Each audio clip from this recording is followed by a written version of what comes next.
What's up, guys? This is an intro video to Breaking Out. As a lot of you already know, I play a lot of 4-on-4 roller hockey, and I do play on a 4-on-4 ice league. But a lot of the concepts are still applicable to 5-on-5. Okay, just a lot of diagrams are going to be based on 4-on-4. So before we get started, one thing I wanted to bring up is this is called a quiet zone behind the net, and it's called a quiet zone because usually if the puck is not there, the other team shouldn't be there. Okay, I actually picked this up from another video from Jeremy Weiss. But anyway, usually you want to go back there or throw it back there when, say, you block a shot and you picked up the puck, or you get the rebound, or you picked it off the other team and you can't rush it up for whatever reason. A lot of times you can just skate right back to the quiet zone, okay, or pass it back there. Next, I'm going to talk about some basic defensive maneuvers. So one, as a defenseman, when you have the puck and you're going behind the net, or you just picked it up, if the other team's forechecker pressures you right away and is on your inside shoulder, you can always do a misdirection, okay, when he's going hard at you. So you do misdirection, all you do is turn your body really quick, okay. If the pressure is actually directly behind you, so he's back here and he starts chasing you, and he's chasing you directly behind the net, all you have to do is burn his ass and skate up, okay. Now you don't want to do that if this guy's a good forechecker and he's fast. Then yeah, you're gonna have to pass it up. Okay, but a lot of times when if they actually chase you behind the net, you can usually burn them. Okay. Another time you have to pass is, I suppose, when they have two forecheckers, where they have one here. Oops, it's better, whatever. Another guy, you have another one kind of cutting you off. In that case, then you're gonna have to get rid of it. Okay. Next, I want to get into some basic routes.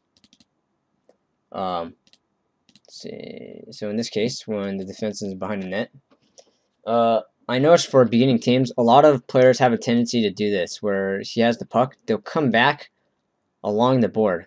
Okay, now it is good to have support on the boards, but when we have a controlled breakout, and by controlled I mean there's no pressure, where maybe they have the other player just sitting in front of the net, so we have time. So on a controlled breakout, I don't like when they come from the boards. Okay. This is basically called a outside in approach, okay? And I usually don't like that, because what happens is by the time they pick up the puck, so if I were to pass to you, someone's going to be in your face right when you get it, or what happens is they just bring it back into our own zone, and that doesn't really help, okay? So if they got the puck and someone is doing the same thing on the other side, then that it's just going to repeat itself. Yeah. So instead, what I highly recommend for especially beginning teams, is to start from the inside and go out, okay, keeping in mind that you want to swing low. See this crease right there? You actually want to go below the crease sometimes. This is an inside out approach or bottoms up, and it's way more effective, okay. I guess the other forward would be doing this as well, okay. An inside out approach, it's a lot easier, and by the time you get the pass, you're going up the ice, which makes things much easier. Okay. That is to say, it's not like you can't do a top down. It's just a little more difficult. So if you were doing it this way, there's a couple things you need to be able to do, and one is right when you get the puck, if you have space, you need to be able to turn sharp and move up. It's one option. Okay. The second option is you can kind of move up with the puck along the boards. If I rimmed it around, I say I, but the defenseman back there. Okay. And the other option is when you get the puck, a lot of times your other forward, this is where the team needs to be in sync. It hopefully is moving diagonally across, so you have it past him right here or along the board, another bank pass. Okay. So the top-down approach isn't necessarily bad, but it is more difficult. Okay, it's more difficult, and I highly recommend most teams to just go from inside out. Okay. I do especially see a problem that especially beginning players don't ever go inside out. Alright, next I want to talk about what happens if the defense is stationary here and you're not moving. Or I'm sorry, the defense is not moving. And what if he does not pass to you? Well, it's simple, okay? If the defense here doesn't pass to you, then all you have to do is just skate that same pattern again. You could go in a circle, do it again, or you can do the other option, which I like, is you just do a simple figure eight. Okay. If he doesn't get the pass, do it again. Do another figure eight. Okay, and just keep doing it. There may be reasons that they don't pass it, like maybe you're covered, maybe the pressure's on you. Okay, and it's important for this defensive to have poise. Have poise and be patient. Okay, we don't have to force these breakouts. Sometimes you can just wait, and it's a lot better. Okay. Now, in general, your breakouts are going to look like this. As the defenseman is skating behind the net, we want the breakout to go in this same direction. Okay, so if you're the forward, here, you want to hurry up and come in and skate up this way. And the other forward is probably going to do something like this, where he comes here and he cuts across diagonally.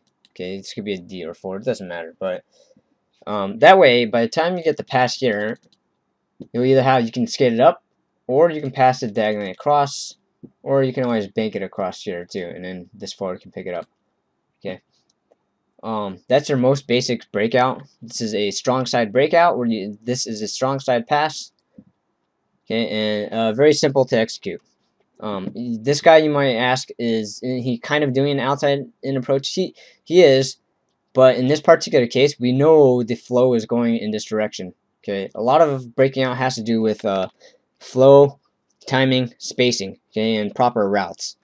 And so once you recognize that the breakout is supposed to go in this direction, then this forward should start cutting across like this. Okay. Now there are times as a team you have to recognize which way the flow is going to go. Okay, because sometimes you'll get something like this where this guy's going to forecheck him hard. So as you're coming back, you realize this defenseman has to do a misdirection.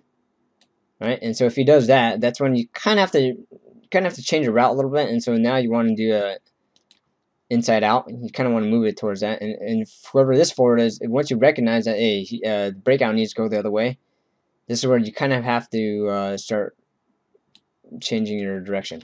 Okay. And again, we'll just pass it to this guy, and he passes it here, or a bank pass. Okay. It doesn't always have to go to this forward, obviously. The other way you can do it is a weak side breakout, in which if this guy is covered, then the pass can come across this way, where he skated out a little bit. Then the pass can always go across that way. Now that one's a little more dangerous, but usually should be, that's where your defense should be smart enough to know when to pass that. This would be our second option, of course. This being the first one. Okay. Now, what is the fourth guy doing in all this? So, I will show you.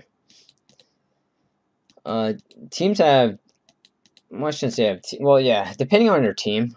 If you're not super skilled, I highly recommend having a defense in here. And that for that reason, that's because if we cough it up, at least it won't be a breakaway.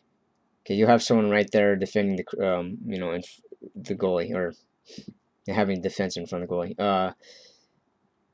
The other part too is he could help on the breakout. So if this defense had no option, this other defense can kind of just slide to the side and you can pass it to him. Okay, if that becomes absolutely necessary, this would actually be the third option. Okay.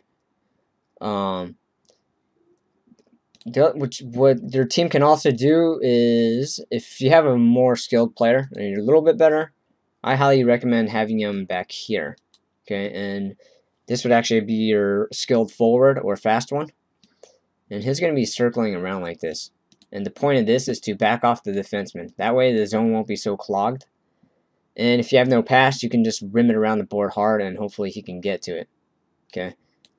Other part too is you pass it to him. He can dangle these guys, alright, if it's one-on-one, or he can always just redirect the pass to one of these forwards coming right up. Okay, so that's also another good way of breaking out. There's obviously tons of ways of breaking out. I'm just showing you a few basic ones that your team can utilize, especially if you're not as skilled. Of course, I didn't really cover this, where you can also go around the, defenseman. Okay, that's pretty useful too. Tons of ways to do it. This is just a few basic ones that I think will really help a beginning team. Lastly, I do want to bring up as a defenseman. If your team's not ready to break out, or they're way back there and you're not getting much pressure, stop up. Go over here and stop up. That's one of the most useful things you can do. Okay, a lot of times what will happen though is in the games I see, he'll just keep skating, and then now this forward can kind of pressure him, and suddenly you have nowhere to go. Okay, while your forwards are way back here, kind of maybe they're trying to catch up to the play. But the best thing you can do in these cases, you stop up and you'll give them time to go for that inside out route. Okay, or however you want to do it. But stop up. Okay. Alright, so that's about it for breaking out. 3 things I'm going to summarize real fast is 1, make sure you go inside out / bottoms up. It's much easier. Swing low. Okay, that means you're actually going to go below the crease most likely. And defenseman, stop up. Alright, that pretty much summarizes this video on breaking out. See you in the next one.